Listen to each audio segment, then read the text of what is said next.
سڵاوتان لێبێت خوێندکارانی ئازیز لە بەشی پێنجەمین بابەتی میرنشینە کوردەکان لە پڕا 73. گەلی کورد وەک گەلانی تری جیهان ڕۆڵێکی گەورەی هەبووە لە سەردەمی عەباسیدا. تەنانەت هەندێک لە کوردەکان هەوڵیان داوە خاوەنی حکومەتی خۆیان بن.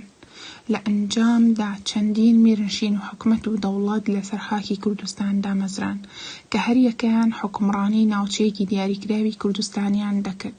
گرنگترینیان میرنشینی حەسنەویەیە. میرنشینی حەسنەویە یەکێکە لەو میرنشینە کوردیانەی کە لە سەردەمی عەباسیەکاندا دامەزرا. حکومڕانی ناوچەی شارە زۆری ئێستای سەر بە پارێزگای سلێمانیان دەکرد لەگەڵ چەند شارێکی کوردستانی ڕۆژهەڵاتی ئێران، بە تایبەتی شارەکانی دەینەوەر، کرماشان، هەمەدان، نەهاوەند. ئەم میرنشینە لە سەردەمی میر حوسێن دامەزراوە کە سەرۆکی هۆزێک بووە بە ناوی بەرزیکانی. دوای ئەویش میر حەسنەوی کە کوڕی میر حوسێن بۆ حکومڕانی کردووە. دوای ئەویش میر بەدەر دەسەڵاتی وەرگرتووە. ئەم میرە پارەی تایبەت بەخۆی لێداوە، هەروەها چەندین کاری تری ئەنجام داوە وەک چی؟ وەک دروستکردنی ڕێگاوبان و پرد و مزگەوت و بایەخدان بە بازرگانی. میربەدەر لە ساڵی 1014 زاینی کۆچی دوایی کردووە. کوڕەکەی هیلال دەسەڵاتی گرتووەتە دەست تا کۆتایی هاتنی ئەم میرنشینە لە ساڵی 1015 زاینی. ئەمە وێنەی شاری هەمەدانە کە لەلایەن میرنشینی حەسنەوی حکومڕانی کراوە. اینجا سەر دەوڵەتی دۆستەکی مەڕوانی. دەوڵەتی دۆستەکی مەڕوانی یەکێکە لە بەناوبانگترین ئەو دەوڵەتە کوردیانەی سەردەمی عەباسیەکان دامەزرێنەری میربادی کوڕی دۆستەک بووە. ئەم میرنشینە بۆ زیاتر لە 100 ساڵ حکومڕانی بەشێکی زۆری کوردستانی کردووە. ئەم دەوڵەتە سەرەتا لە ناوچەی ئامەد دیاربەکر لە کوردستانی باکوور دەرکەوتووە.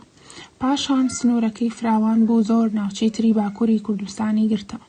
سنووری گەیشتۆتە هەرێمی جەزیرەی سەر بە سووریای ئێستا و شاری مووسڵ لە باشووری کوردستان.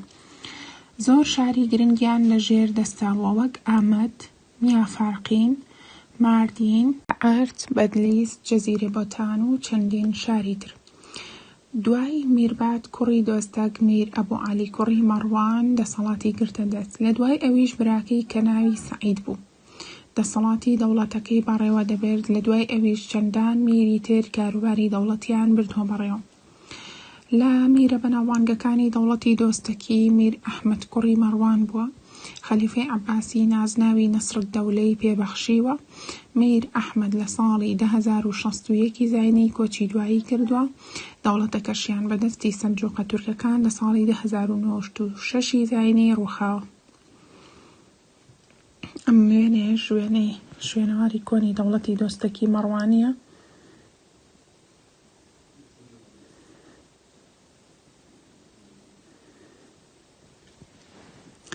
کارەکانی دەوڵەتی دۆستەکی مەڕوانی. لە سەردەمی دەوڵەتی دۆستەکی مەڕوانی زۆر بایەخدراوە بە کاری ئاوەدانکردنەوە و دروستکردنی ڕێگاوبان و پرد و مزگەوت و شوورە بۆ پاراستنی شارەکان لە هێرشی دەرەکی. جگە لە لێدانی سکەی تایبەت بە دەوڵەتی دۆستەکی، میرەکان ناوی خۆیان لەسەر دەنووسی. خەڵکەکەشی بە کاری کوشتوکاڵ و ئاژەڵداری خەریک بوون. دەوڵەتی دۆستەکی خاوەنی دروشتمی تایبەت بە خۆیان بوونە کە وێنەی شێرەکە. ئەمە وێنەی شێرەکەیە.